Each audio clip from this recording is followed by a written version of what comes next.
Hello guys, welcome back to the channel. We got some Arsenal transfer news, and honestly this one has come out of nowhere, and the player being linked is Bruno Guimaraes from Newcastle. Hopefully I didn't butcher his name. I still can't pronounce his name. Now, according to Craig Hope from the Daily Mail, Newcastle are bracing themselves for an approach from Arsenal for Bruno G. I'm just going to call him Bruno G, after Arsenal have held talks with the players' camp. The report also says that the reps are in the UK, trying to gauge the market for the Brazil international. So just to make this clear, it doesn't mean Arsenal have made a bid yet. It doesn't even mean a deal is closed, but it does suggest that Arsenal are seriously looking at the situation and seeing whether something could be possible with Bruno G. And honestly, this one has surprised me because all of the talk around Newcastle recently have just been about Sandro Tonali. You know, we've seen the links with Spurs, we've seen the reports that Newcastle could potentially sell him. So I wasn't expecting Bruno to be suddenly the Newcastle midfielder linked with Arsenal, you know. But when you think about it, this isn't actually the first time that Arsenal have been linked with him. Before he joined Newcastle from Lyon, Arsenal were actually one of the few clubs that were interested in him. And I remember I really wanted Arsenal to get the deal done because you could see the type of player he already was. And since he's gone to Newcastle, he's only proved that even more. He's been brilliant for them. Most Newcastle fans would probably say he's been their favourite player. He's one of the main reasons why Newcastle have taken that next step over the last few years. He gets on the ball, he controls the tempo, he's aggressive, he can defend, he can progress the play. Technically, he's very good as well. He is just a proper Premier League midfielder. And of course now, with Newcastle looking like they're missing out, well, not looking like, they have missed out on Champions League football, maybe there is a chance that for him, he looks at his future and thinks about whether it's the right time for a new challenge.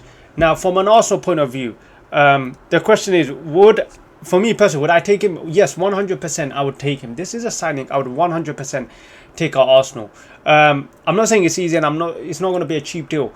And I agree, I probably see it like it's not even likely right now. But in terms of profile of a player, it makes a lot of sense.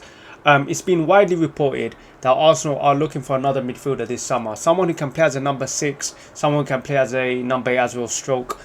Someone who can just give us more control and more depth in that midfield. And Bruno literally fits that mold perfectly. He can play deeper, he can play slightly higher as well. He's comfortable receiving the ball under pressure. He got that Premier League experience. And most importantly, he gives Arsenal another serious option in the midfield. One thing I've said about for Declan Rice is that he cannot play every single minute of every single game. Declan Rice has played so much game of football over the last few years. Arsenal need to be smart with him. We cannot risk Declan Rice being injured. He's such a good player. We've seen so many top players get injured because they were overplayed. And Declan Rice is one player that Arsenal should know this. We have a history of overplaying players and them getting injured. We've seen it with if you look at Saka, okay, he's going through his Achilles problem. Potentially we had it with Jack Wilshere, and Ramsey. We've had so many top players that get overplayed and get injured, and we cannot afford to do the same thing with Declan Rice. And Bruno Guimaraes, he's not just there to rest Declan Rice. He can also play with him, and that's what makes it interesting. At midfield with Declan Rice and Bruno, it gives you the physicality, it gives you the technical quality, it's Premier League experience, aggression and control. That is a really serious midfield. Now, some people might say, do Arsenal really need him? Should Arsenal go for a more young midfielder? But when you're trying to compete for the Premier League and the Champions League, you need top options. You need quality everywhere. You cannot rely on the same 11 or 12 players all season. We saw it last season. City have done this for years. They have players who could start for most teams sitting on the bench. And that is the level Arsenal need to reach. Now, the big question is the price, because this is where the deal becomes a bit complicated. Because if Newcastle do decide to sell, they are not going to let him leave for cheaply. We've already seen the crazy prices in the Premier League. Elliot Anderson has just been confirmed today that he is going to Manchester City for around 120 million pounds. And whether people agree with it or not, clubs will use that deal as a yardstick. Newcastle will look at the market and say, if players are going for this kind of money, then what is Bruno Guimaraes worth? So I wouldn't be surprised if Newcastle want around 80 million pounds for him or more. That is just where, unfortunately, the Premier League market is right now. But from Arsenal's side, they may try and negotiate it down. They probably will. Bruno is 28 years old now. He's not 22 with 10 years ahead of him. He also has around 2 years left on his current deal, and that puts Newcastle in an interesting position. If he doesn't sign a new contract, what do? Do they keep him for another year, or do they risk his value dropping, or do they let his contract run down further, or do they cash in now while his value is still high?